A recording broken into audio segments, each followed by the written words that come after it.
Hello. How's everyone today? Hope you had a good Wednesday. We'll get started now here in a second. I just had some OBS troubles before we got started today. How is the audio level out there? Just like to check every time.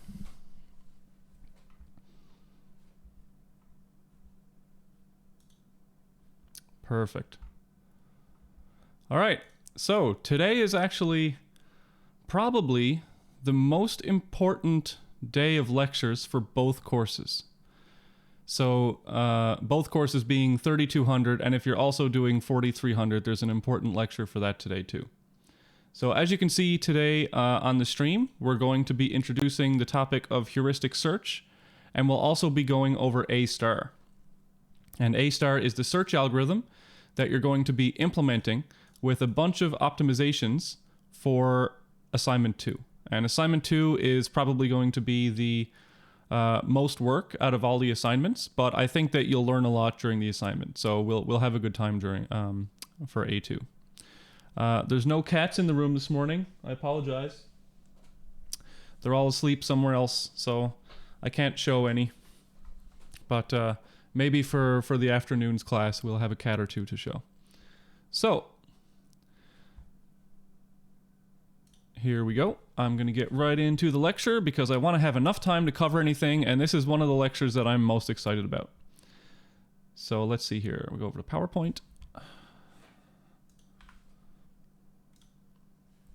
Okie doke. So today, lecture 5. Last class we didn't have an actual lecture because we went over the assignment again, and we talked about that and gave some help for that. I had some more questions about the assignment, but the one question that I did want to answer before I go into this is that for Computer Science 6980, yes, you do have to implement iterative deepening depth first search as an iterative algorithm rather than a recursive algorithm. If you can't get it working as an iterative algorithm, then you can put it in there for, you'll get most of the marks if you do it recursively, but to get full marks, you'd have to do it iteratively. Okay, so on with today's lecture, we're going to be talking about heuristic search. We've kind of teased what heuristic search is in previous lectures, and then we'll go into the details and we'll show a gigantic example of the A star search algorithm, which is by far the most well-known heuristic search algorithm that's out there. So, informed or heuristic search. Before we talked about uninformed search, and again, uninformed search made no sort of guesses at where to go in the search algorithm. We just relied on the algorithm itself without trying to derive any extra information from sort of guessing where to go in the problem. So, informed search, an informed search strategy uses problem-specific knowledge beyond just the problem description itself. So what we're going to do in heuristic search is we're going to use guesses, and in my opinion, these guesses, that's what the heuristic is, okay? So to guide the search toward the direction of the goal. So we call it heuristic search because we use heuristics to say, I think I should search a little bit to the left right now, or I think I should search a little bit to the right now. And hopefully, the goal of this is to reduce the total number of nodes searched. So again, we look at our time complexity in terms of nodes searched. And so our goal when we write any algorithm is to reduce the time complexity. And so heuristic search is going to reduce the total number of nodes searched, ideally. But we're also going to show some examples where it could actually hurt the search. But for the most part, it speeds up the search. And so this is going to make our algorithms run faster, and we're going to speed up our search times to the goal. So let's show this diagram again that we showed last time. Excuse me. So we have over here, if I can grab out my pen. So right here, you're probably familiar with this scene now that we've been starting assignment 1. So this is the start state of our search. And in breadth first search, what we saw was something like this. We're going to start at the start node, and we're going to go out. So each time we expand nodes, we're essentially expanding the breadth of our search. So the open list is sort of this perimeter of the search. And we go out and we expand every node at a particular depth before we expand any nodes at a deeper depth. And so this is what breadth-first search looks like. So that's an uninformed search because it makes no guesses at where to go, right? It just goes out in all directions at the same speed. So the first heuristic search algorithm that we'll talk about is called best-first search. And best-first search is not a particular algorithm, but it's a class of algorithms. And it turns out that there are many best-first search algorithms, and A* is actually a best-first search algorithm. So what is best-first search? So it's an instance of the general tree search algorithm that we looked at before. And what best-first search does is it's going to select a node for expansion from the open list based on an evaluation function. Okay, so rather than choosing the first one, or the last one, or whatever we talked about so far, we're going to choose it based on this heuristic function. And that heuristic function is going to be called f of n. So that's our function name, f of n. And we're going to look inside the open list, and we're going to choose the node in the open list with the minimum value of f of n. And this f of n is going to be some sort of guess at like the distance to the goal, right? Okay, so when I say best first search, best first is slightly misleading. Because if we knew exactly which child node was best, then we wouldn't really have to do search at all, right? If we knew the best node right off the bat, then we would go straight to the goal. And so best first search, it's a best guess first, right? So what we're doing is we're applying a heuristic evaluation function, f of n, and then we're taking the best value of f of n. But that f of n might not be perfect, right? So this is a sort of best guess first search, but the type of algorithm is called best first search. Okay, so we're going to call this BEFS. I know that there's a BFS, but this is BEFS, best first search. So a best first search can be implemented with general tree search, the same algorithm, but what we're going to do now is instead of using a stack, instead of using a queue, we're going to use a priority queue for the open list, sorted on f of n.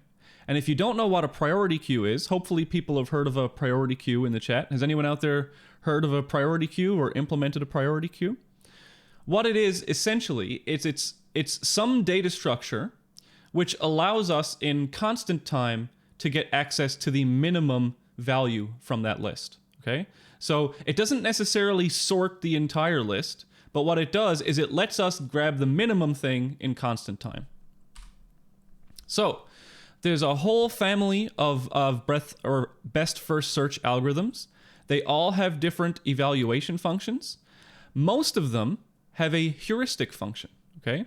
So this heuristic function, h of n, is where the real meat of heuristic search comes in. So, what is a heuristic function in the context of this course?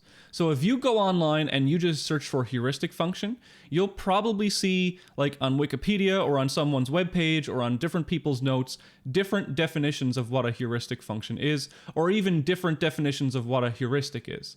But in this course, the heuristic function is the h of n part that we're going to use as a guess. So, in this course, h of n is the estimated cost of the optimal path from a node n to a goal node. So, heuristic functions are the most common way to add additional knowledge to a problem. Let me repeat that. Heuristic functions are the most common way that additional knowledge of a problem is given to the search algorithm. So, if h of n is the estimate cost of the optimal path from a given node to a goal node, then if n is the goal node, h of n is going to be 0, right? Because if we're at the goal, then we know it's the goal, and so our estimate of the cost remaining to the goal is 0. So that's really important, right? The heuristic of the goal node is always 0. And if we had a perfect heuristic, so a perfect heuristic, if we applied it to a node, then it would tell us the actual optimal path, right? The cost of the optimal path. And the perfect heuristic, we're just going to write that down if we had access to it, which we don't. that's h star of n. So if you see h star of n in the notes, that's the perfect heuristic, okay, if we had access to it. But again, we don't. So let's visualize a heuristic function, okay? So here we have two nodes. Let's say that this is the start node, and this down here is the goal node, okay? So I want people out there in the class, in the chat, to type to me a function that you could use to estimate the distance from the start node to the goal node in this grid. Does anyone have any guess at what a function might be, a heuristic function for that? So you're not returning the actual optimal cost. This is a guess at the cost. So write down any function that you think could be used as a guess of the cost from the start node to the goal node.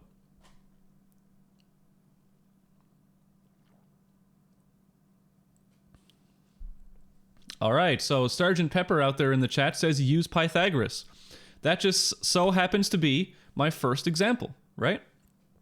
So here we're using Pythagoras. And so Pythagoras, of course, is just the distance formula between 2 points. So if we take the distance, that would be the length of this vector here, right?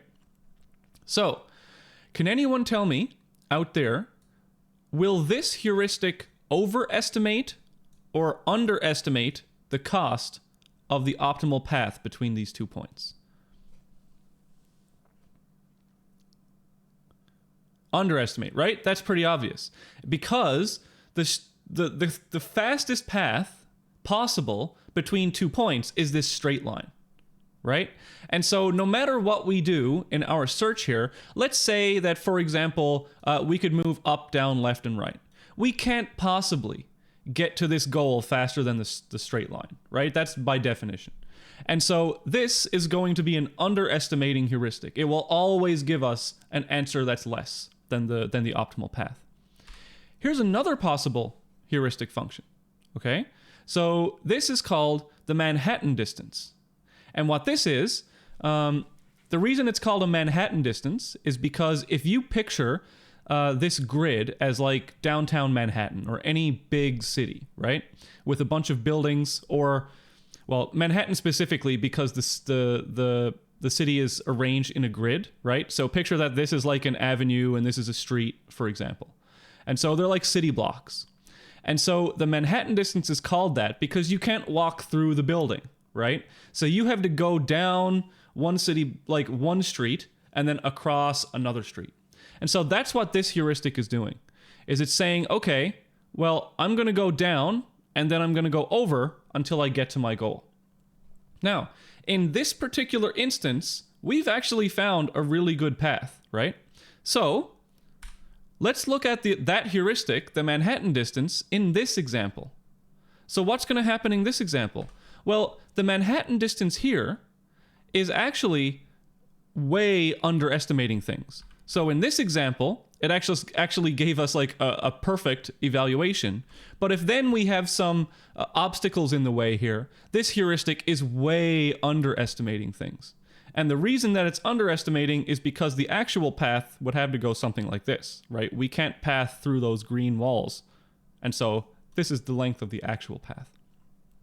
Okay, so that's what a heuristic function is. There are many different heuristic functions, and we're going to use those to guide the search.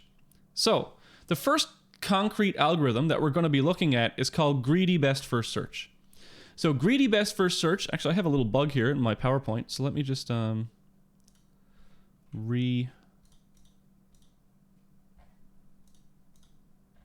This is really strange. My PowerPoint has effectively crashed. So I'm going to reopen that. Give me a sec.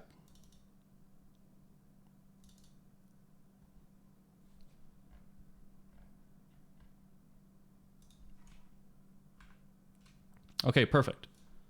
So the first concrete algorithm that we're going to be looking at is called greedy best first search. And what greedy best first search is going to do is it's going to expand the node from the open list that it thinks it's closest to the goal node. And so this will hopefully lead us to the goal, right? So it's going to expand the node that it thinks is closest to the goal node. And so how do we formulate that mathematically, right? We've always got to take these concepts and we've got to put them into like actual mathematics. So this greedy best first search, so greedy best first search, GBEFS, if we want to go directly in the direction of the best guess, then we're going to set f of n equal to h of n, right? That way, since our priority queue is telling us, hey, I'm going to sort on the minimum f value, well, if we set the f value equal to the h value, then we're going to be going in the direction of the minimum value of h of n. And h of n is our guess to the goal, and so therefore we're going to go in the direction that we think is closest to the goal. So when you actually look at this in practice, the pattern of expansion of the nodes kind of resembles depth first search. Now, depth first search does not go directly to the goal, but in terms of backing up and trying paths and stuff. So it's going to try a single path all the way to the goal, and then it's going to back up when it hits a dead end. So let's just look at an example of this. So let's say here that we have our starting node over here on the left, and we have our goal node over here. And what we're going to do is we're going to look at the behavior of a couple of different algorithms, right? So first we're going to see what would happen if we did breadth first search. So if we did breadth first search, we know how that behaves, right? So we go here, we go around, and eventually we get to the goal node, right? So breadth first search has to expand everything, almost every node. We're going in all directions at once. So this is, unfortunately, my pointer is red. So we're going in this direction, we're going in this direction, we're going in this direction, we're going up, we're going in all directions at once. So for this example, where we start on the left and we end on the right, we basically have to expand like every state possible. But let's see, oh my God, my webcam is so red right now.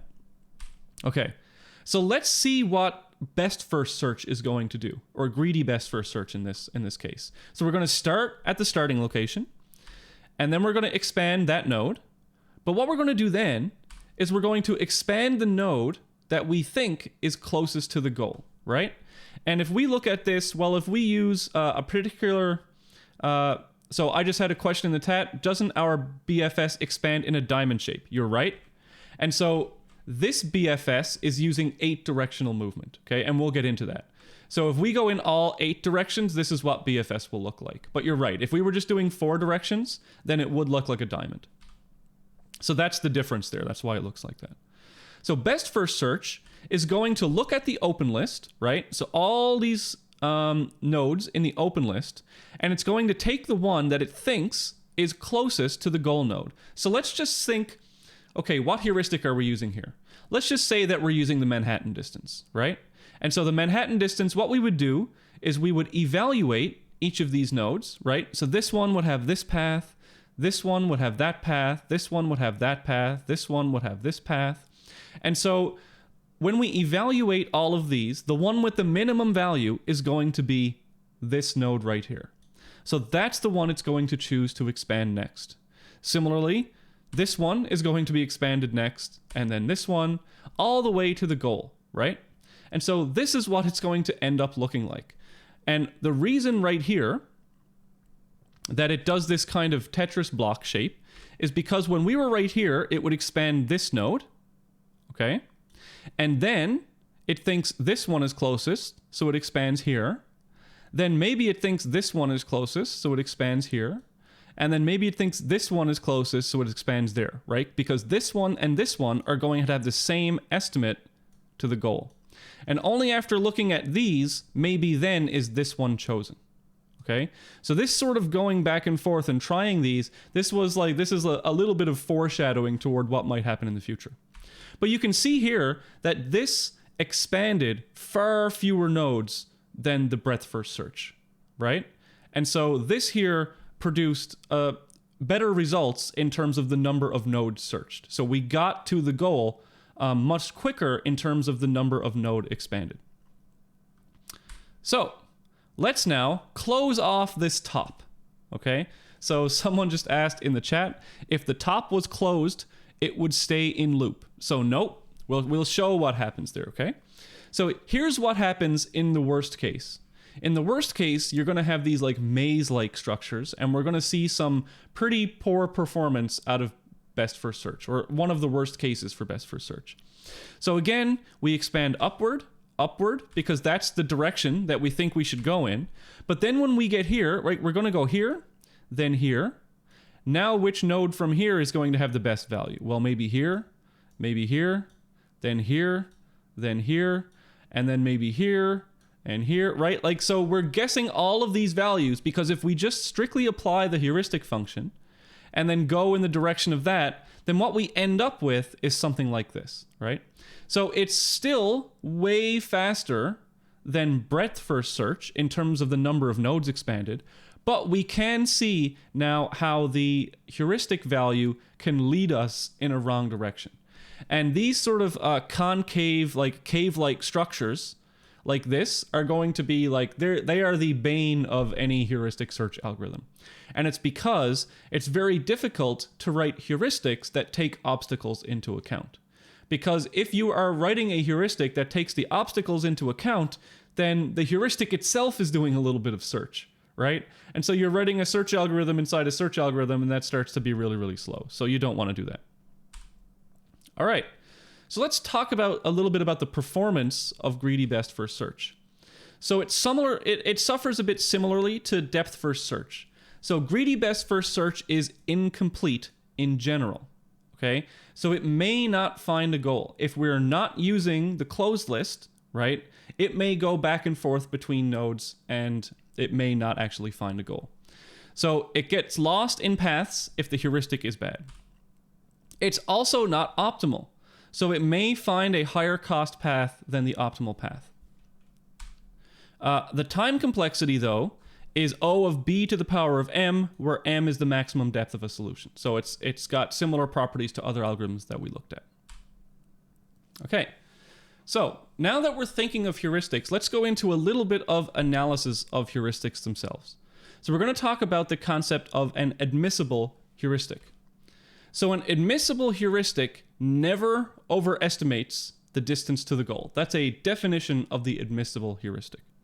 So it can be seen as an optimistic guess. So if it never goes over the true value, then it's optimistic, right? Because we want shorter paths. So it's very optimistic. It says, I think we can get here in X amount of time, but the actual amount of time is always going to be greater than or equal to X. So that means, by definition, that h of n is less than or equal to h star of n. Because remember, h star of n is the perfect guess. And the perfect guess has the cost equal to the optimal path.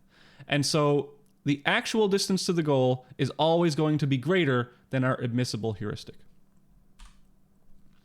So that means that f of n equals g of n plus h of n never overestimates the true cost of a path through n when n is admissible. So what does that mean? Why did we put g of n in here? So what was g of n last time? Can anyone remember what g of n was? Type that in the chat while I take a drink.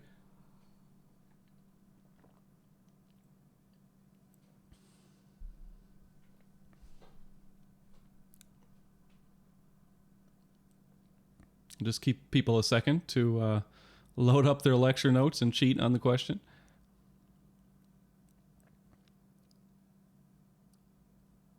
Okay, so I don't have any answers yet. So g of n is the cost so far on the path of that node, right? So that's how we know how far we've come so far, is g of n. So if we take the actual distance of how far we've come, and we add an admissible heuristic that never overestimates the rest of the way, then that means that f of n it never overestimates the true cost of the actual path through n where h of n is admissible. So I'll let you mentally process that for a little bit. So, heuristic functions again, we're going to talk about admissibility. So, the heuristic function for the Euclidean distance, right? So this is Pythagoras. Is this an admissible function? So type 1 in the chat if this is admissible, or 0 if it's not admissible.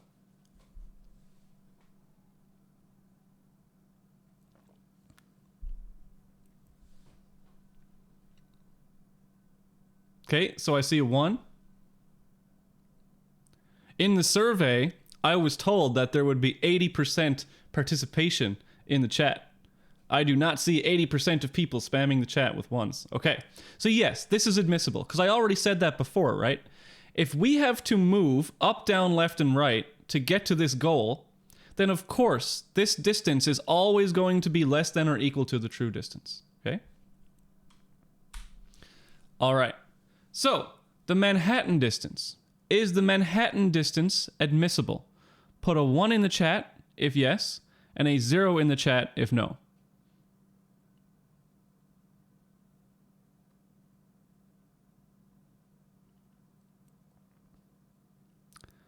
Okay, so I see a bunch of 1s. Now, this was a trick question. This was a trick question. The reason it's a trick question is the following. I didn't tell you for this heuristic, like what the direction of movement was, okay? So, if we can move in just 4 directions, up, down, left, and right, in this grid, then the Manhattan distance is admissible. The reason is because the Manhattan distance will be the shortest L path, right? And if we can only move up, down, left, and right, then we can't possibly get faster than that, okay? But if we could move diagonally, then I could do something like this. I could go here, here, here, here, and then go across. And so if we have 8-directional movement, 4-directional L-shaped Manhattan distance is no longer admissible because it will give us a longer path to the goal, right? This path is shorter than this path. So it depends on the actions that we can perform. So again, if it's 4-directional movement, then the 4-directional Manhattan distance is admissible. Okay. Now, diagonal Manhattan distance. So the diagonal Manhattan distance is going to first go diagonally until it gets to the same row or column as the goal, and then it will go straight to the goal. Is this an admissible heuristic? 1 for yes, 0 for no in the chat.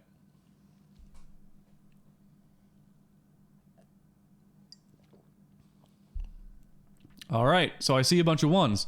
This was also a trick question. No, I'm just joking, okay? So for 4 directions and for 8 directions, the diagonal Manhattan distance is a admissible heuristic.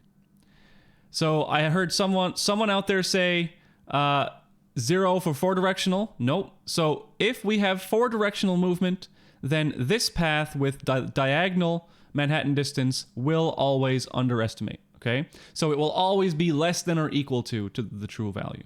So the diagonal Manhattan distance is an admissible heuristic for 4-directional movement. Okie doke. So, I wanted this to pop in. Whatever, that's all you can do. So the A-star search algorithm, now that I've taught the last 2 lectures like this in a gradual sort of buildy-uppy way, A-star becomes absolutely trivial. You already know the answer, like what is the A-star search algorithm. You could implement it right now. So it's the most well-known best first search algorithm. And what it's going to do is it's going to evaluate nodes by using both G of n and H of n. So instead of like greedy best first search, we just used H of n. We just said, go in the best path of the best heuristic. A-star is instead going to use both G of n and H of n. So our heuristic function, f of n equals G of n plus H of n. And so f of n is going to estimate the estimate of the cheapest solution, so the total path cost through n. And what we do, again, in any best first search algorithm, is that we're going to select the node from the open list with the minimum value of f of n, okay? And the performance of this is going to depend on the properties of the heuristic function. So, A-star tree search, remember we talked about tree search versus graph search last time. This is the tree search version with no closed list. Here it is. So we've got our function, A star. We've got an open list. So this is a priority queue now, okay? And that priority queue is sorted by f of n equals g of n plus h of n. So whenever you have a node in there, you insert a node, the priority queue is going to sort it based on that. Then we add the open to the open list the initial state of the problem, and then it's the exact same algorithm as we saw so far, okay? So the only difference here is that now that we have a priority queue, we are getting the minimum f value from the open list. Okay, so this says fringe, it's supposed to say open. I'll fix that in the notes. But it's the exact same algorithm as breadth first search. It's the exact same algorithm as depth first search. It's the exact same algorithm as greedy best first search. It's just how we sort this priority queue that's different. So the only thing that's different about these algorithms is how we get the next node from the open list. See how cool that is? Like, all these algorithms tie back together. Okay. So in terms of the performance of A star, let's talk about that. So A star using tree search is complete. So it will eventually search the entire tree. It will just search parts where the heuristic is lower first. Okay? So A star is complete. That means if a solution exists, A star will find it. That is great. That's what we want. And A star using tree search is optimal if the heuristic is admissible, okay? So if our heuristic never overestimates the distance from a node to the goal, then using a heuristic that is admissible will result in an optimal search, meaning that it will give us the shortest path, the optimal path in terms of cost every time. So using a heuristic that is not admissible, it can and usually does produce non-optimal results for A star. Okay, now let's talk about adding the closed list into this, okay? So that's the graph search algorithm. So A star using graph search, it can return suboptimal solutions even when we use an admissible heuristic. So A star graph search using an admissible heuristic can discard an optimal path to a repeated state if it is not the first one that is generated during the search. Okay, so that means that if we find a path later, it could still be better. So we have to be careful of that. But what we can do is we can fix that by imposing a consistent heuristic. So what is a consistent heuristic? A consistent heuristic is also called a monotone heuristic, but usually called a consistent heuristic. And here is the property of a consistent heuristic. It's a little bit difficult to visualize in your head what this means, but in a consistent heuristic, h of n is less than the sum of the cost from going from n, given a particular action, to n prime. So if the cost from going from one node to another, given a particular action, plus the heuristic of the resulting state. Okay? So here, h of n is the estimate path from n to the goal. CNA n prime is the cost of action A. Okay, so that's the cost of doing the action. And h of n prime is the estimate path cost from n prime, or the child state, to the goal. So what does this mean in English? Well, it means that the estimate of reaching the goal from n is always less than the estimate of reaching the goal from n prime plus the cost of getting from n prime to n. Okay.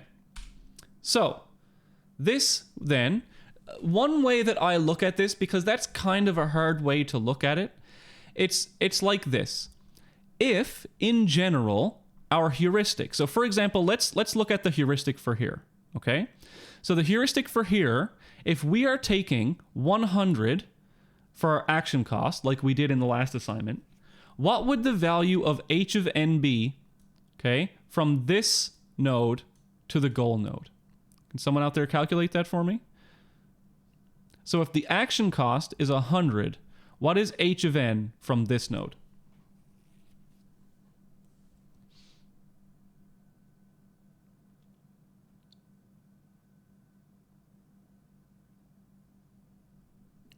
Well, the cost of a single action is 100. So what is the what if this is the start and this is the goal? Someone said 900. That sounds a little bit closer. Let's look at that. So we've got 1, 2, 3, 4, 5, 6, 7, 8, 9. Okay, there you go.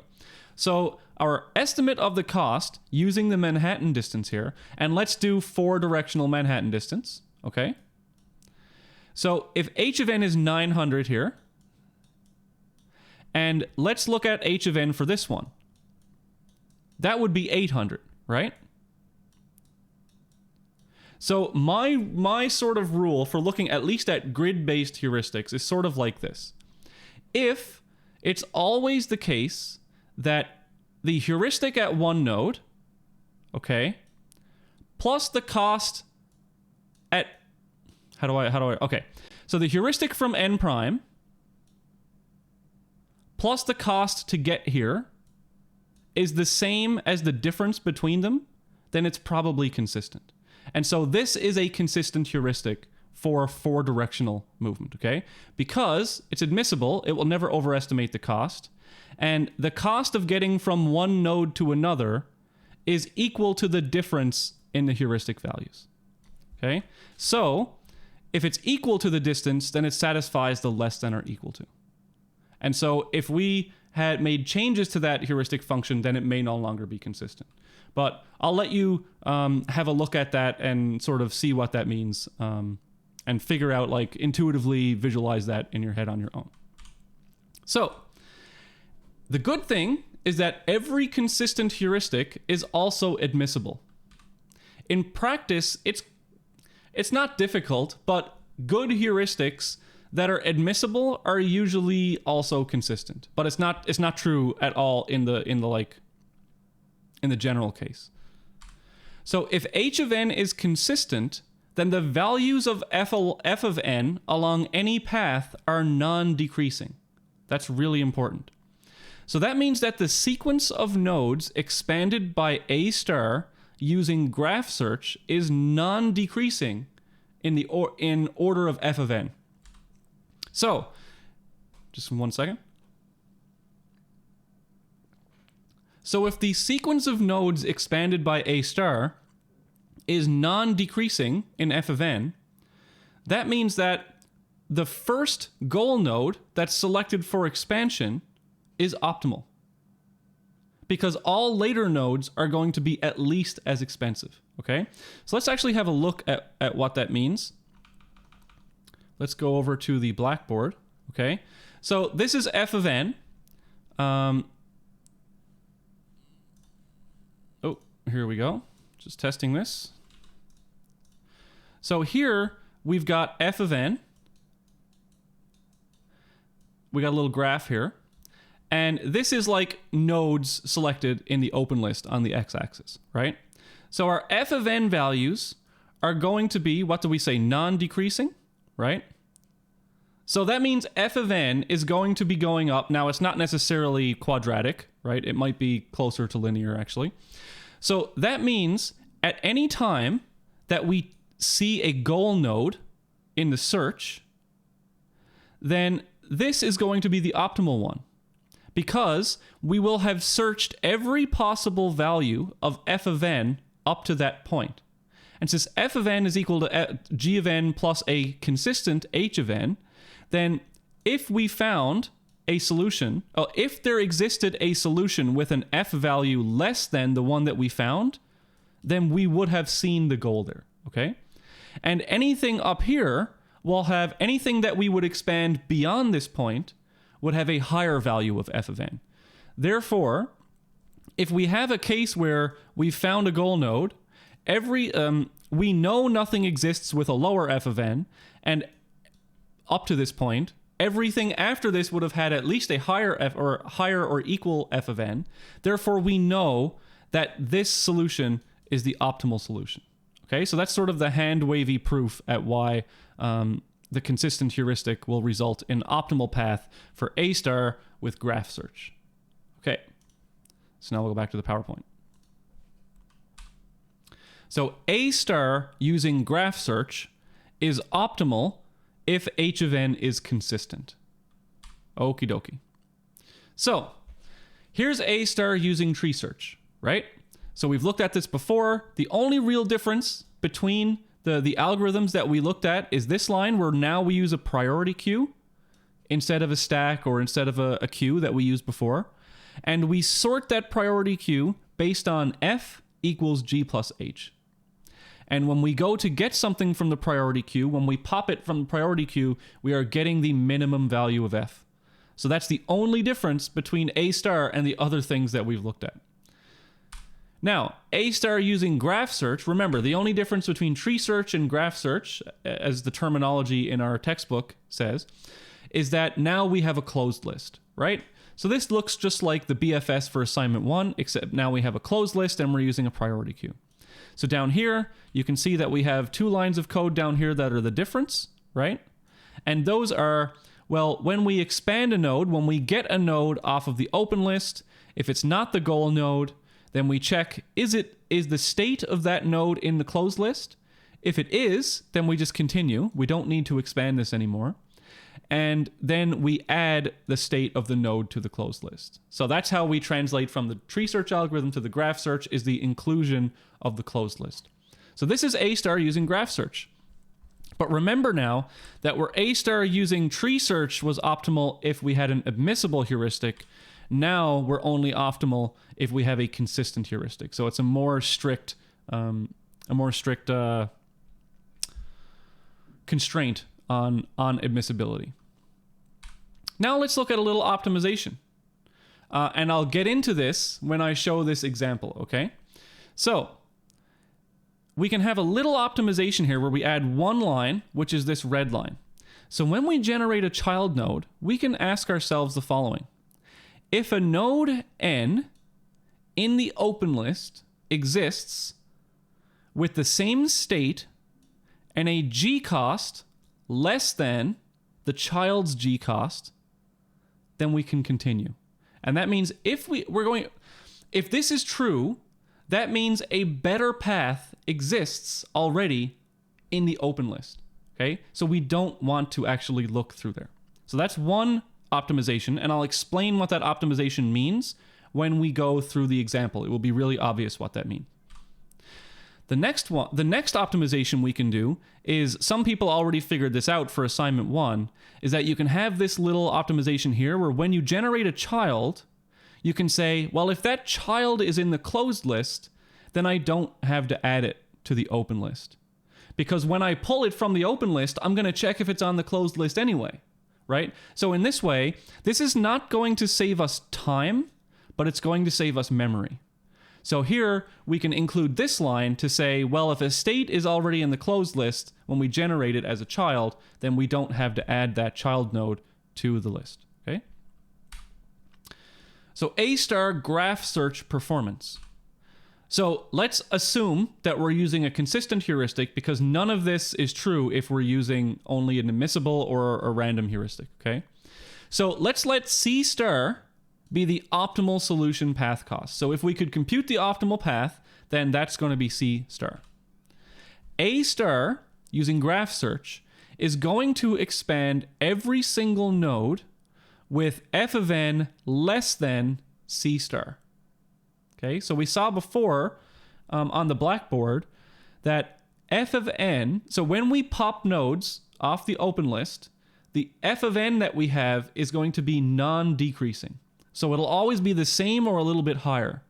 That means that A star expands every single node with f of n less than the true optimal path cost. So when we find a node with the true optimal path cost, then that's the goal, right? And it's the goal node, then that's going to be the goal. And so we will expand no nodes that have f of n greater than C star. Because as soon as we find the goal, we won't expand any more things. So that means if we expand everything with a cost less than the optimal solution, and nothing with a cost greater than the optimal solution, then A star, using graph search with a consistent heuristic, is optimally efficient for that heuristic. And what does optimally efficient means? It means that no other algorithm is guaranteed to expand fewer nodes than A star and also find an optimal solution. And that any algorithm not expanding all nodes with f of n less than C star, if any algorithm expands one fewer node than A star, then it risks missing the optimal path, okay? And the reason for that is because, we already talked about the reason for that. Okay. So here are the pros of A star, and it's why it's has been used in hundreds, if not thousands, of games over the years for pathfinding. A star is complete. It will find a solution if a solution exists. It's optimal, meaning that it will find given the properties, right? So A star using tree search is optimal with an admissible heuristic. A star using graph search is optimal with a consistent heuristic. But it's optimal if we operate within those bounds. And it's optimally efficient for a given heuristic. That's incredible. These properties are amazing. But here's the cons. So the number of nodes searched can still be exponential in terms of the length of the solution, right? If we have like a maze-like structure like we saw before, the heuristic can still send us in weird directions. And for many large problems, A star is much better than things like breadth first search or uniform cost search, but it's still infeasible in terms of time or memory, okay? So that means that for really hard search problems, A star by itself, without any optimizations or cool data structures, or if you still want it to be optimal, just using vanilla A star, then for interesting problems, A star is still infeasible because you still have to store this gigantic open list. Okay. So what we're going to do now is we are going to walk through step by step an example of A star. And in the example, we are going to have a start node up here, right? So if you can't see that, this is the start node. And this will be the goal node down here. Excuse me. So the open list is going to be represented here. This is a data structure of the open list. Now, remember how I said that in A star, your open list has to be a priority queue? Well, it does not literally have to be a priority queue data structure.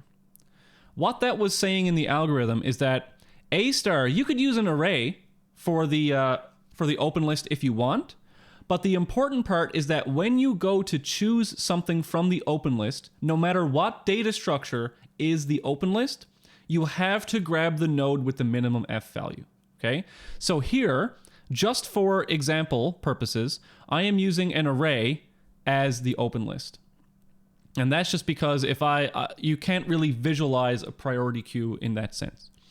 So over here, we are looking at nodes in the open list. Over here, we are looking at states in the problem. So for example, this state right here would be 0 in the x direction, and it would be 1 in the y direction. This would be 0 in x and 2 in y, okay? So these are states, remember. This is states of the problem. Nodes in the open list have more properties than just the states. So my nodes here are going to have an ID. So I'm just going to say whenever I generate a new node, in order to identify that node, I'm going to have an integer ID that increases, okay? The node is going to have a state. It's going to have a G cost. And remember, the G cost is the cost of the path so far to get to this node. It's going to have an H cost. That's the heuristic value of the node. So that's my H of n. It's going to have an F cost, and F cost is just G plus H. So we take G, we take H, we add them, and we put them in F. We're going to have an action. The action is the action that generated this node. And we're also going to have a parent, right? So a parent is going to be the pointer that points back to the parent node. And in this case, I'm going to be representing the parent by the ID of the parent node, okay? Now, over here, I'm going to have the closed list. And let me just move my camera for a sec. Okay, camera. I'm going to move this over here. Actually, I think I can go down here. We're going to make this a little bit smaller for this example. All right, there we go. So over here we have a closed list, and the closed list stores states, okay? And the closed list is its own data structure. Just because it's on this line, these things are not related, okay? So when we expand 0, 0, I'm going to put 0, 0 here. When we expand 0, 1, I'm going to put 0, 1 here, all right? Now, over here I've shown the algorithm, okay? So this is an abstract view of the A-star search algorithm, and we are going to use 8-directional movement for our example here. So I can move in 8 directions. And now that we have 8 directions, moving on a diagonal costs more than moving straight, okay? So the action cost for a diagonal is going to be 141, and the action cost for a cardinal movement is going to be 100. And the reason for that is because moving up and moving over, right? If we move on a diagonal here, then if this had a value of 100 and this had a value of 100, then if we use Pythagoras, this is going to be approximately 141, okay? So the cost of our action is going to be the distance moved. So this is the setup for this example, all right? Now, I know I've drawn all over it, but now you have this, you know, as a reference. So what we're going to do is we're going to step through this, and let me just restart the PowerPoint so I get rid of these. I'm going to get rid of those annotations that I made. I'm going to reopen it, and I'm going to come back in fresh. So now when you scroll through to get to this, when you're looking at the lecture, then you'll know exactly where to go. Okie dokie. So here's where we start. The first thing we're going to do is we're going to add the... Oh, let me get my... When we start the search, the first thing we do is we take this state, 0, 0, we create a node, and we add it to the open list, right? So this lecture is probably going to just go a little bit over time because I want to explain this completely in depth. Because this is important that you understand how A-star works. So we're going to create a node based on the starting state, and we're going to put that into the open list. So this node here is going to have the state 0, 0. We're just going to give it ID 0, right? Because it was the first one that we generated. What is the G cost of the starting state? Well, the G cost of the starting state is always 0 because the G cost is the distance that we've come so far, right? And so if we're starting, we haven't moved at all yet, and so the G cost is 0. Now, the heuristic cost is we are going to be using the diagonal Manhattan distance, okay? Because diagonal Manhattan distance is consistent for diagonal movement. So the diagonal Manhattan distance would give us this path here, okay? So this is 141 plus 141 plus 141 plus 100. And I really hope that that sums to 523, okay? Otherwise, this is going to be a really embarrassing lecture.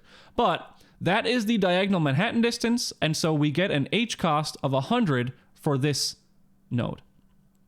Now, the F cost is equal to G plus H, so that's equal to F just 523. Our parent node is null, right? We don't have a parent for the starting state, so that can just be considered null. And the action doesn't really matter what we put here because we did not take any actions to get to the start state. So that could be -1, it could be 0, whatever, right? So that's the start of our search. We have put the starting node into the open list. Now what we're going to do is we're going to do this right here, this line 2 of the algorithm. We're going to choose the node to expand as the one with the minimum value from the open list. So which node in the open list has the minimum value? Okay, obviously it's the only one in the open list. So this is node 0 right here. That's why I've put that up here in the top left, right? So I've kind of color-coded this with the section of the algorithm that we're at. So we're on line 2 here. This is node 0, and it's got a G cost of 0. So that's the one we've chosen to expand. Now, we go down here. and we say, is the state of this node equal to the goal state? No, right? Obviously not. We're not at the goal yet, so we can't return the path. The next thing, is the node in the closed list? No, it's not in the closed list because our closed list over here is empty so far, right? So what we're going to do is we're going to add the node's state, to the closed list. So we're going to take 0, 0, and we're going to add it to the closed list. Then we're going to expand. So what I do is I add this node to the closed list, right? So now you can see over here that state 0, 0 is in the closed list. And I've colored this node red, meaning that anything red over here in the graph is in the closed list. So now what we do is we're going to expand that node. Okay, so let's generate the first child of this. And I'm just going to go clockwise when I generate nodes. So this is the first child, right? Now the child, when we generate it and give it a G value, the G value of any child, if we remember our notes, is going to be equal to the G value of the parent plus the action cost to get to the child. So here, if we go from this node to this node, we're going to be going straight right. And so the action cost for moving up, down, left, or right is 100. So that means that the G cost is going to be the G cost of the parent, or 0 plus 100, which is 100. Okay? So now we go down here and we say, is this state of this child in the closed list? Well, the state of this child it's 1, 0. That's not in the closed list. Now, I have an optimization down here, and I'll specifically mention this when I get to an example of it, okay? And you'll understand it then. So it's not, none of these are true, so then I add it to the open list. Okay, so that's the process that we're going to go through. Now let's look at that node on the open list. So that node has an ID of 1 because it's just the second node that we generated. It has a state of 1, 0, which is its state in the actual environment. Its G cost is 100. Its H cost is, again, the Manhattan diagonal distance. So we're going to look at what that is. Well, it's moving from here to here, here to here, here to here, and here to here. So that was going to be 141 for the first diagonal, 141 for the second diagonal, 100 for the first cardinal, and 100 for the second cardinal. So if we sum all those up, that's equal to 482. Okay? And then the F cost is going to be the sum of the G cost and the H cost. So that is the F cost on the open list. The action cost was moving to the right, which is 1 in the X direction and 0 in the Y direction. And the parent is node 0, right? So we keep track of node 0, and that's the parent pointer. Okay, now we're going to repeat that. And I'm going to get faster and faster as we go. I'm not going to do this for every possible node. Now we're going to generate this node. Because this node is our first diagonal, I'll explain this, right? So the G cost of getting to this node is going to be 141. Because the action cost of a diagonal movement is 141. The G cost of the parent was 0. Therefore, it's equal to G, which is 0, plus 141, which is 141. Now, this state, 1, 1, is not in the closed list. So what we're going to do is we're going to add this one to the open list, okay? And let's just look at this. We have state 1, 1. This is node 2. G cost of 141. The H cost now is a little bit less, right? Because this node is closer to the goal than this node. And so we have 2 diagonals and a cardinal movement, which is 382. And then we have an F value, which is 523. And if you're thinking ahead, you can already see that, A star is not always going to guide us straight to the goal, but we will get the optimal path eventually. And the parent for this node is, again, the starting state, the starting node. Now we're going to generate this child, and this child is just like moving right, except it's moving down, right? And the H cost is a little bit different because it's just the 3 diagonal actions. This state was not in the open list or in the closed list, and so we can do that. All right, so now we're after the first expansion. We've expanded the start state. We've got 3 nodes in the open list. We've got this one, and this one, okay? So now what we do is we're done with the expansion. We are done with this part of the algorithm. And so we're going to go back up to the top of the while loop. All right, so it's cool. We can visualize exactly what's happening in the algorithm. So what we're going to do now is we're going to remove the minimum node from the open list, where minimum meaning the minimum f value.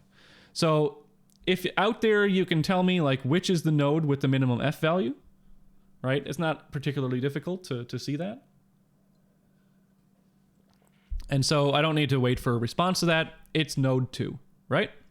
Now, you can see here that 2 nodes have the same f value. And so what we're going to do is we're just going to take the first one on the list for our example, okay? So let's look at this one now. We've chosen our node. So we're at this point in the algorithm. And now we're going to say, well, is this the goal? No, it's not the goal. So we have to keep going. Is this node's state in the closed list? No, 1, 1 is not in the closed list. And so we keep going. So we're going to add that to the closed list, okay? So that's what we do. Whenever we take a node from the open list, we remove it from the open list. And we have state 1, 1. Okay, so what we see here is really interesting. Now that we've expanded this node, what we know is that because we have expanded all nodes with an f cost less than or equal to the true cost of getting to this node, that means whenever we expand a node, whenever we take it from the open list, that means we have generated the shortest possible path from the start to that node. Okay? So that's really important. Using a consistent heuristic with the closed list. So now what we're going to do is we're going to generate the children of n2. All right. So here's the first child, right? I'm going to start in the top left and I'm going to go clockwise. The first child, well, down here, I say if the state of this child is in the closed list, continue. Well, look at that. So 0, 0 is the state of this child. It's in the closed list. So I don't need to add this to the open list. Why? Because anything in the closed list has already been expanded, meaning anything in the closed list has already had the optimal path to that node found. So we never need to find another path to that node again. And if you look at it, well, of course, going from, let me explain the g value as well. If I did generate this node, then the g cost of this child is going to be equal to the g cost of the parent plus the action cost. Okay? So the g cost of this one, even though it's the starting state, it's not the starting node. And so the g cost of that node would be 282. So, but it's in the closed list anyway, so we don't want it. Now what I'm going to do is generate the next child. So we're looking at state 1, 0. Here's the interesting thing, okay? So this state, we're going to check to see if it's in the closed list. It is not in the closed list. But let's look at this little optimization now and look at what that means. So the child node has state 1, 0. Is there a node in the open list that has the state 1, 0? Yes, this one. Now what we're going to do is we're going to compute the g value for the child. So the g value for the child is equal to the g value of the parent, and the parent is, let me see if I can ink color blue. Okay, so this is the parent, right? So the g cost of the parent plus the action cost to get to the child is going to be 141, because that was the g cost of the parent, plus the action cost of going up, which is 100. So the path to this state through this node is going to be cost 241. But what this optimization is saying is that if we have a node in the open list that has the same state but a lower g cost, then that means we already have this state in the, like a node with this state in the open list, and the path in the open list is better, right? So the path in the open list leading to this state goes straight from the start to this state. So that means it has a lower g cost. And so we can actually skip adding this node to the open list because any path, like no path will be better than the one we already have, okay? So if we were to find an optimal path to the goal, it certainly wouldn't be by going through this node and then through that node. We would just have gone straight from the goal to that place, okay? So I know that's a little bit complicated, but it's just saying if we already have a node in the open list with a better path, then throw out this child node. It's just going to be useless, okay? So we don't need to add that one to the open list. So it's colored green here because, yes, we did find a node in the open list that had a less than or equal to g cost. Okie doke. Now we'll generate the next child of this node from going from here to here, right? So that's a diagonal action, so it has cost 41. So the g cost of this node is 141 plus 141, so it's 282. We go down here. This state is not in the closed list, so we add it to the closed list. Sorry, we don't add it to the closed list. We add it to the open list. All right, so now we've got that one there. We generate the next child. Now, of course, the next child will be here, but that's an illegal action. The next child will be here, but that's an illegal action, right? So they're not actually children. So the next child is down here. Its g cost gets added 100 for the down movement, so that's 241. It's not in the closed list. It's not in the open list, so we add it to the open list. Similarly, the next child, right? Same thing. It gets its g cost set 282 because it's 141 plus 141. It's not in the closed list. Now, here, we're going to generate this child, and this is the exact same case as this node up here, right? If we wanted to find the optimal path to this node, this new child, it certainly wouldn't be by going down right and then left, right? If we look at this state is 0, 1. So we go to the open list, we're going to find a node with the state 0, 1, and its g cost was 100. And so we don't need to add this new node to the open list because this path is just worse. All right, there we go. Now, it turns out, let me explain this. If you do not implement this, this is not necessary, okay? It's just a slight optimization. Now, here's why. If I did add this here, let's say I did add it to the open list, right? So I've got 0, 1. I've got a g cost of 241. I've got an h cost of something. Let's say the h cost is 141, 141, 141. So that is going to be 423. Someone add 241 and 423 for me, will you? So that's 466. All right, so that's a 664 F cost. The action was 0, 1, and the parent was node 2. Okay, so if I ever did add it to the open list is always going to include, it's always going to take things out in order of minimum F cost.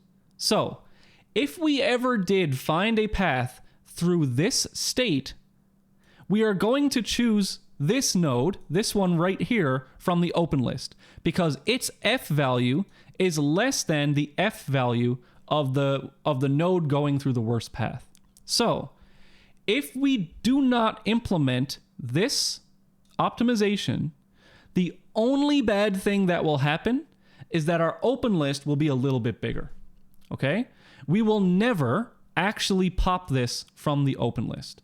So it's actually not even going to really save us any time. In fact, if your implementation of being able to look through the open list is very slow, then this optimization may actually make your algorithm run slower. So let's say, for example, you have an open list with 100,000 nodes in it, right? Let's say you just implemented it as an array.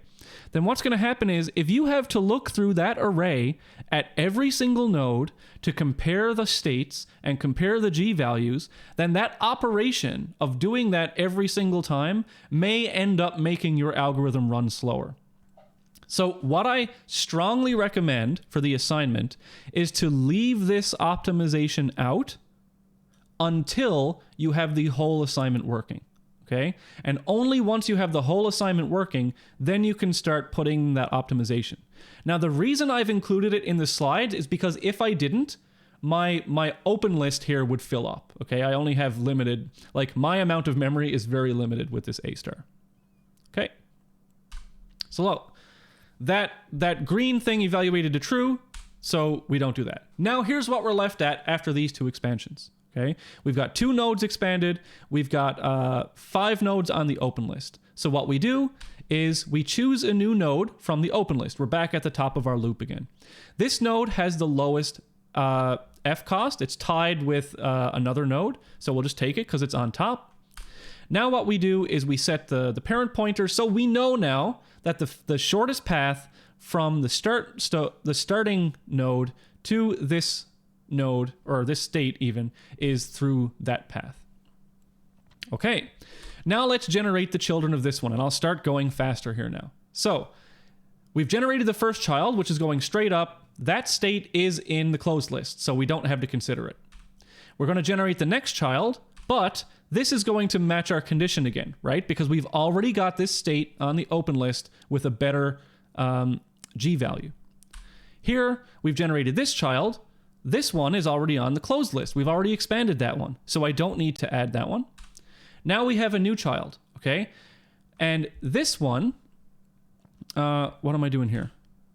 Oh yeah, so this one is going to hit the same thing. So we don't have a better version of this node on the open list, but this is, what is it? It's x equal to 1. So this is 1, 2. Let's look through the open list. We have 1, 2, and the G cost is the same, right? So we don't need to add this to the open list because what we're doing here is we're checking the path of going down and then diagonally down, but we already have the path of going diagonally down and then down. So really that's the same thing, right? If it's the same length of path, then we don't really care about it. So I will not add this one to the open list just to save some space. Next, I'm going to look and, oh, look at this, right? Here's actually a new case that's going to pop up. So we're generating this child, and now what we're going to look at is the following. I'm going to look at the open list for, what is this? This is 0, 2. Okay, so 0, 2. Do I have a 0, 2? Yes, I do. It's right here, right? So this is my previous 0, 2. But look at the G cost of that one. The G cost of the previous path is worse, right? Because here's the path that generated this node last time. It went down right and then down left. So that was the only path to that state that we had on the open list. And so that's a bit weird, right? So here's another optimization you could do, but do not do this for the assignment, right? You can, but it's actually a very tricky implementation. So here's what happened. Node 6, right, was the node that we had before. It had a worse G cost. We just generated a path that was better. So just like before, we can totally have 2 nodes on the open list with the same state. It's fine. Because this is the new node that I just added, node 7. This is the one that will be popped off of the open list because it has a minimum, the lower F value. So just because we have another node on the open list with a worse F value, that is not going to affect the optimality of our search. The only thing is going to happen is that when we go to pop a node off, this is going to be the one, okay? So an optimization that could have a memory optimization would be to say, oh, if we've generated a node that's better than the one on the open list, I can replace it and delete the old one, right? So what I could do is delete the old one from the open list. But if I don't delete it, it's still fine. It's not going to change the optimality of our results. All it's going to do is it's going to take a little bit more memory, okay? And again, the reason I'm doing it on the slides is because I really need the room on the slides, okay? But that's another optimization that I haven't put in there because that's a really tricky one to implement. Because if you just replace a node in a priority queue, you actually have to rebalance the tree, and there's all sorts of crazy stuff that's going on.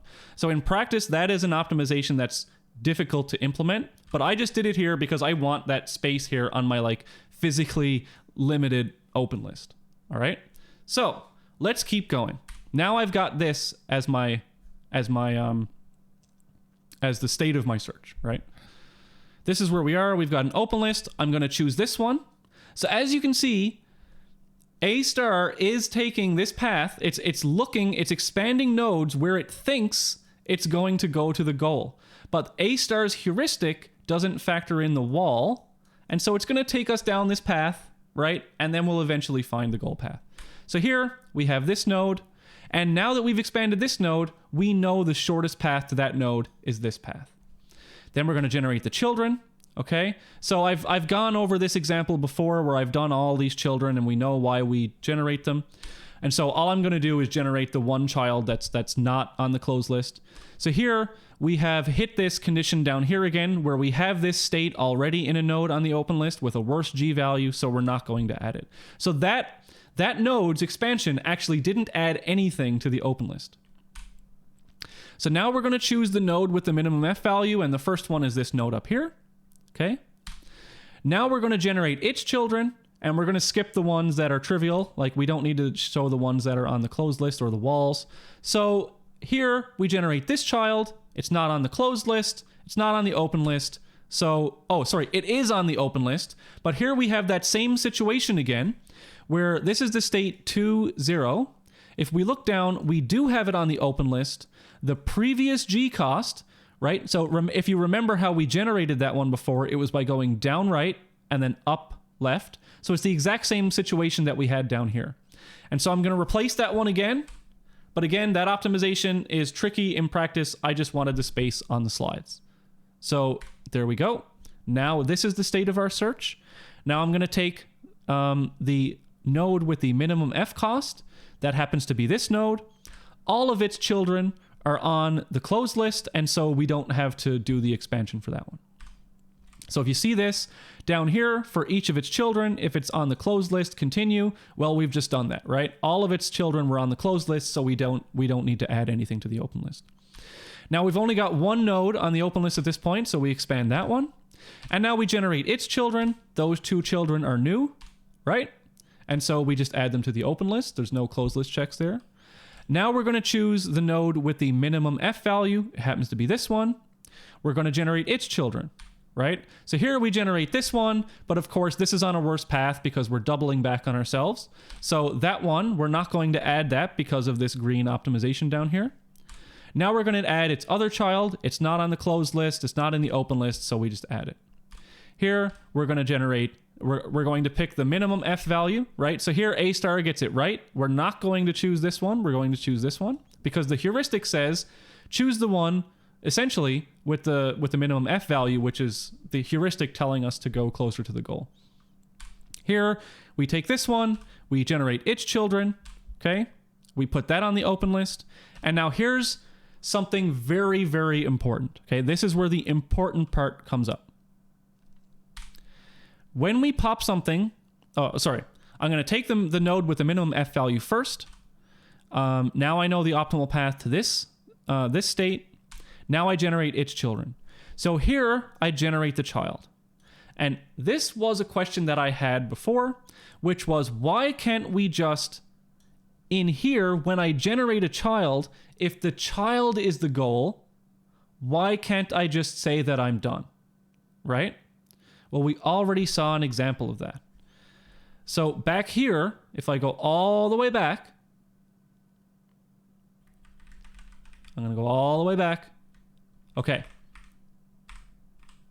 Here, let's say, for example, that this was the goal, right? When we generate that child, that child node is not on the optimal path. Why? Because there's going to exist a node with an F value that's less in the future. And the only way we get the true node with the minimum F value is when we pop it off the open list, right? So later on, we saw that when we took this node, okay, and we generated it, that was better. So only when we pop this node off the open list do we know that that's the correct path. So we fast forward again. When we generate a child that is the goal, we cannot just say that we're done, because that might not be the optimal path, okay? We have to add it to the open list.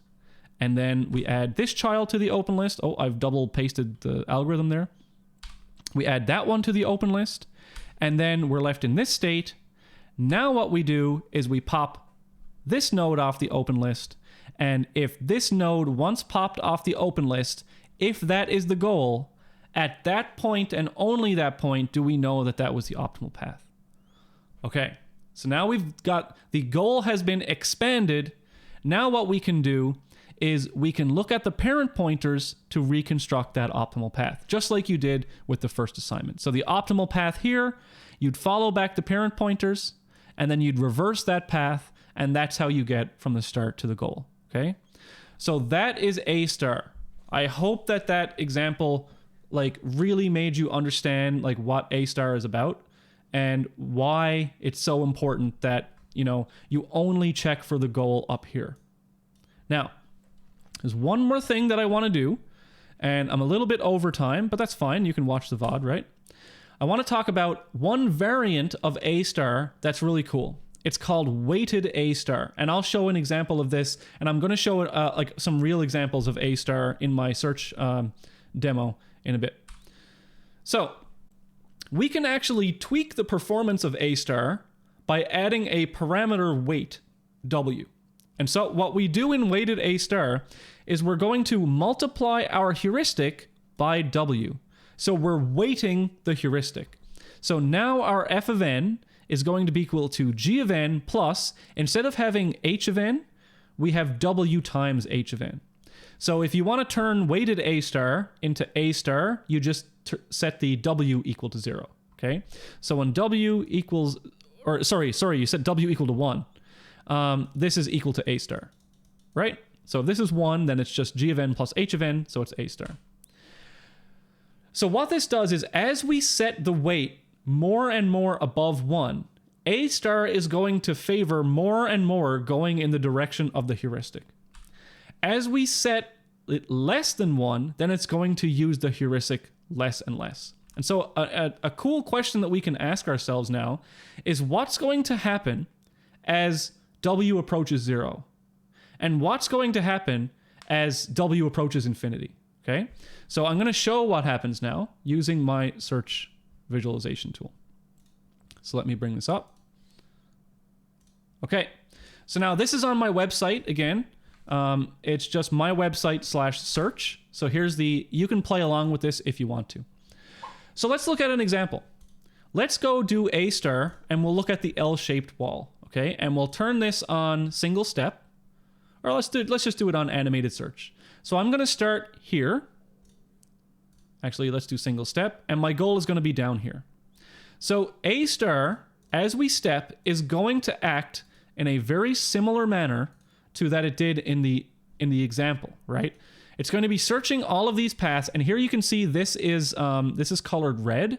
So what I've done in this visualization is it shows you the current path that's being searched, right? It goes back through the parent pointers and colors them. So it's going to go, it thinks the heuristic, like the heuristic is helping guide the search, and it's helping guide it straight toward the goal. But of course, the bane of heuristic search is that if we have these walls, the heuristic doesn't know about the walls. So it actually has to explore all the paths to these inside that before it actually goes toward the goal, okay? But once it escapes it, it goes straight toward the goal. So this is how A star is going to work there. Here you can do this, and you can actually turn on the F, G, and H data, and you can show how that changes. So if we just restart the previous algorithm, you know, the G cost here, or the H cost is, I've screwed that up for the starting node. But for example, here the G cost is 100 when we move to the right. The H cost is 805 because I'm using the 8 direction Manhattan distance, and the F cost is 905, right? So let's just look at the animated search again. So that's how A star works. if I go back to what I want to show you here is actually greedy best first search. So greedy best first search, actually let me show you with the default map. It's a little easier. So I'm going to show you the instant path for breadth first search, right? So breadth first search is going to search out in all directions, and this is using 8 directions now. So it's going to search out in the square shape that we saw in the lectures. So this is breadth first search. It's going to search out all directions. If we look at, actually, I think that's a bit more obvious in here, right? So we can see here it searches out in all directions like this, like we saw in the notes. If I use uniform cost search, how is this going to look? Well, what does uniform cost search do? If we looked back at uniform cost search, then f of n is just equal to g of n, right? So if f of n is equal to g of n, then what it's going to do is it's going to expand nodes that are closest to the start first. So that's the minimum g of n. So what happens when I actually do this? So let's go back to single step.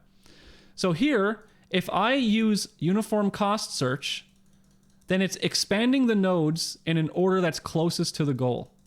And if we look at it, this is actually what we would expect, is that the closed list is going to form a circle, right? Because it's going to take the things that are closest to it first. So if we go back to default, and then we look at uniform cost search, oops, right? So if we look, it's expanding out in a circle because it's taking the things that are just closest to the start, okay? Now, what I want to do is show greedy best first search. Greedy best first search goes, it only uses the heuristic. So in greedy best first search, f is equal to h of n. So it takes the minimum heuristic value. So this is what happens when we have uniform cost search, right? Is that we expand a ton of nodes because it always selects the one that's closest to the goal. When we have greedy best first search, it tries to go as fast as possible using only the heuristic. When we use A star, it's kind of a mix of those two, right? So it's going to want to go towards the heuristic, but it's also going to ensure that we have the optimal path, okay? And you saw how it expands it. It uses g of n plus h of n. Now, watch this. This is really cool. So if we look at weighted A star and we have a 1 times heuristic, then that is equivalent to A star. So if I choose A star, I get this path. If I choose weighted A star with a weight of 1, I get this. What happens if I increase the weight? So if I increase the weight to 1.1, well, what you see is the closed list shrinks a little bit. And that's because we are factoring in h more, so it's going a bit faster toward the goal. If I do a 1.5 heuristic, the closed list shrinks even more. And that's because it's not exploring as many nodes up here because the heuristic is factored in more and more. Look at this, 2 times heuristic, 4 times heuristic, 8 times heuristic, right? But watch this. This is weighted A star becomes more greedy. And if we increase the weight to infinity, we would get greedy best first search. And let's look at that on the blackboard, okay? So why is that? Well, let me just delete this.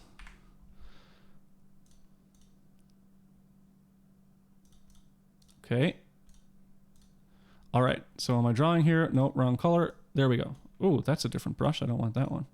All right, so we have uniform cost search. And in uniform cost search, f of n equals g of n, right? Now we have greedy best first search. And f of n equals h of n. And in A star, f of n equals g of n. I'm just going to use g and h. I'm not going to put the n in anymore. Equals g plus h. In weighted A star, we have f equals g plus w times h. So what happens when w goes to infinity? Well, when w goes to infinity, the importance of g goes way down, right? When w goes to 0, then the heuristic value goes way down. So when w goes to infinity, then that means the heuristic is weighted more and more. And so when w is infinity, we have greedy best first search. And when w is 0, we have f equal to g, and so we have this. Okay? We have uniform cost search. Now it turns out that Dijkstra's algorithm, so uniform cost search, is equivalent to Dijkstra's algorithm for a single path. So if you want to talk about how A star is related to Dijkstra's algorithm, well, now you know. If we keep decreasing the value of the heuristic, then it becomes uniform cost search, which is Dijkstra for a single path. So if we look at this in another way, okay, crap. I'll do this again.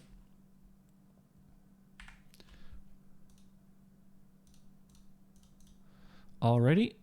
Now I choose this, go back here. All right.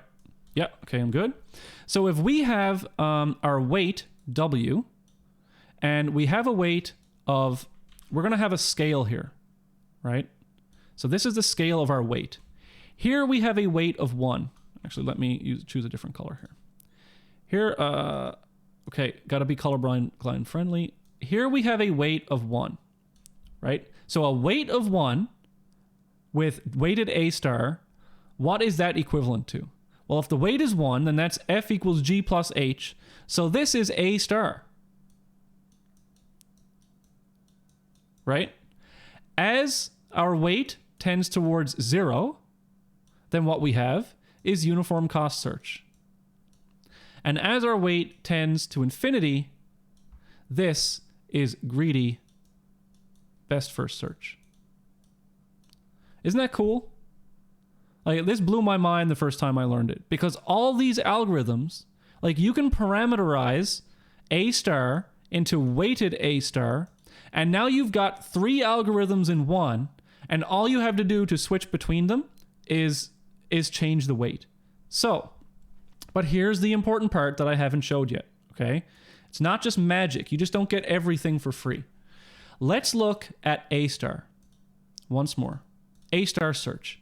If we look down here and we have, what's the path cost? So the path cost of this path is 8,061, okay?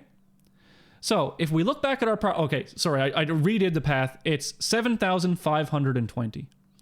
If we remember, this heuristic function, 8-directional Manhattan distance, when we're talking about 8-directional movement, this is a consistent heuristic. So we know that this will be an optimal path. So the optimal path here is 7520. We can confirm that by running uniform cost search, because we know uniform cost search is going to give us the best path, right? It might expand more nodes, but it's still 7520. So we know that A star is producing the optimal path here. If we go to weighted A star and we go back to 1 heuristic, that's still A star. So it's still the optimal path. But let's see what happens. So weighted A star with a weight of 1, which is A star, has a closed list size of 718. So that means that we've expanded 718 nodes, right? So that's kind of our running time. Let's increase the heuristic a little bit, okay? Oh, look, so it went from 718 nodes down to 680 nodes, and we've still kept the optimal path. That's great. So by changing the weight, we are... sorry, I'm going to go up a little bit more. I've still got the optimal path cost, but now I'm down to 459 nodes expanded. That's awesome. Let's keep expanding it, right? We're keeping optimality, right? Let's go to 2 times path. Look at this. Now my path cost is higher. And you can see here in the path what happened. We went right here. And why did we go right there?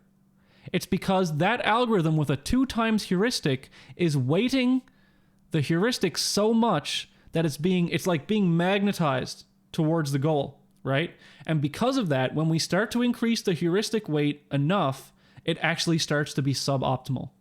So if we keep increasing the heuristic, oh, look, it's being drawn more and more toward the goal, right?